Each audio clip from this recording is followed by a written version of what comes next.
Baiklah, Shalom. Perkenalkan, nama saya Rainsa Strianyuta Soid. Saya berasal dari kelas 12 MIPA 1. Jadi di sini saya akan menjelaskan atau mempresentasikan hasil dari tugas saya, yaitu mengenai hak asasi manusia di lingkungan keluarga. Nah, jadi sebelum masuk ke dalam topik pembahasan yang utamanya, di sini saya akan menjelaskan dulu definisi dari HAM itu sendiri. Jadi, HAM adalah hak hidup yang dimiliki oleh seseorang sejak sebelum ia dilahirkan di dunia. Lalu yang kedua, HAM itu sebenarnya itu berlaku di semua tempat ataupun situasi maupun kondisi. Lalu yang ketiga, HAM itu dapat terlaksana apabila seluruh aspek masyarakatnya menyimbangkan antara hak dan kewajibannya. Lalu yang keempat, HAM itu banyak macamnya. Yang pertama, ada hak asasi pribadi, lalu yang kedua, ada politik, hukum, ekonomi, peradilan, dan sosial budaya. Lalu yang terakhir, pengakuan atas HAM itu juga ada banyak jenisnya. Contohnya, di dalam aspek masyarakat, keluarga, bangsa dan negara, dan lain sebagainya. Lalu yang ketiga, kita masuk ke dalam materi tentang keluarga itu sendiri. Jadi, keluarga adalah salah satu kelompok terkecil di dalam masyarakat. Lalu, keluarga itu juga memiliki kekerabatan yang paling dekat terhadap seseorang atau individu. Nah, walaupun kekerabatan atau hubungan seseorang keluarga itu sebuah keluarga itu sangat dekat kepada seseorang atau individu, namun terkadang masih banyak marak pelanggaran terhadap keluarga itu sendiri, terhadap hak asasi setiap anggota keluarga masyarakat itu sendiri. Contohnya yang pertama, hak untuk hidup, hak untuk mendapatkan perlakuan yang selayak-layaknya. Di sini kita bisa mengambil contoh. Yang pertama, contoh pelanggaran HAM di keluarga itu eksploitasi anak untuk bekerja. Kita tahu eksploitasi adalah tindakan sewenang-wenang yang berupa perilaku diskriminatif terhadap anak yang dilakukan oleh masyarakat atau keluarganya sendiri. Nah, dengan tujuan memaksa si anak untuk melakukan sesuatu tanpa memperhatikan aspek mental atau efek mental yang akan terjadi kepada anak tersebut di kemudian harinya. Contohnya kayak memperkerjakan seorang anak yang berada di bawah umur, yang masih berada di bawah umur, itu biasanya seseorang atau oknum-oknum yang melakukan itu hanya ingin mendapatkan keuntungan dalam aspek ekonomi.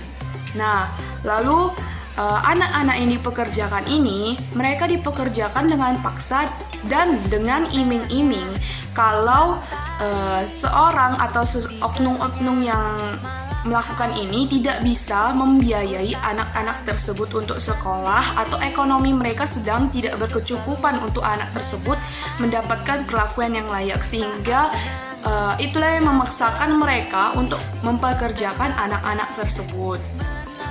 Lalu yang kedua, ada seseorang anak yang dilarang untuk menuntut ilmu.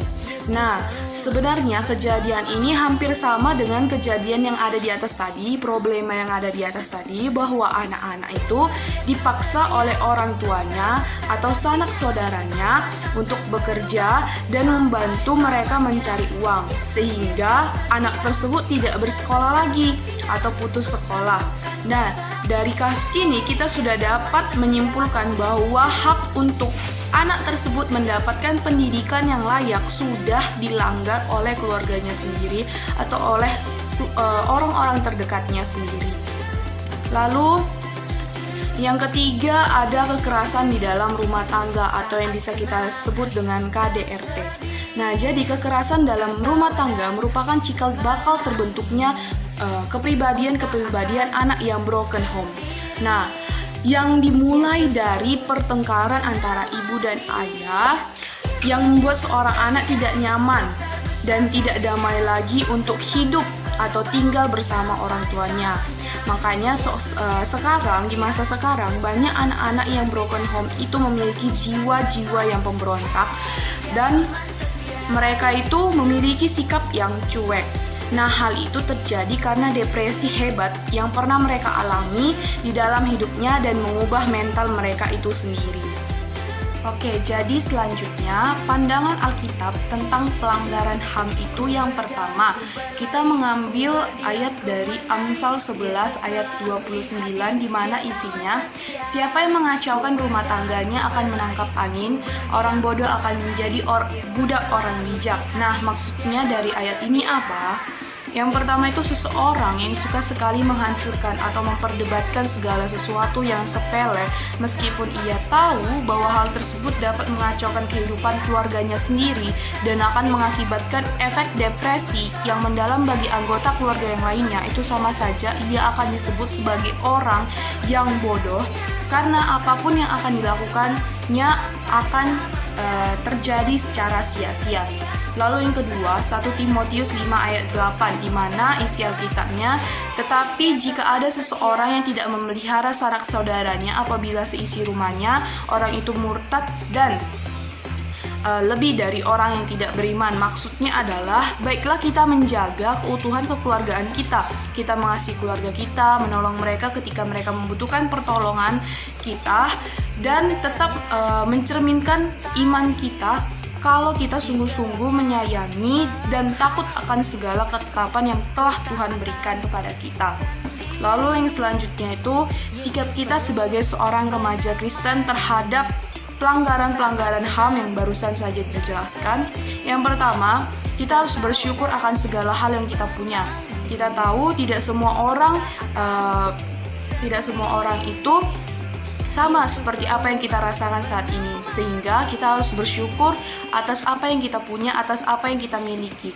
Lalu yang kedua, mengasihi saudara atau keluarga kita, karena itulah yang telah Tuhan perintahkan kepada kita untuk mengasihi mereka.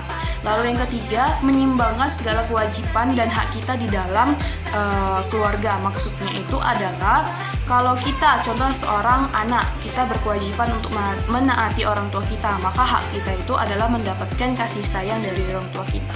Lalu yang keempat itu berpedoman dan melandaskan seluruh kehidupan kita kepada Tuhan, karena Tuhan adalah guru agung yang layak ditiru. Lalu,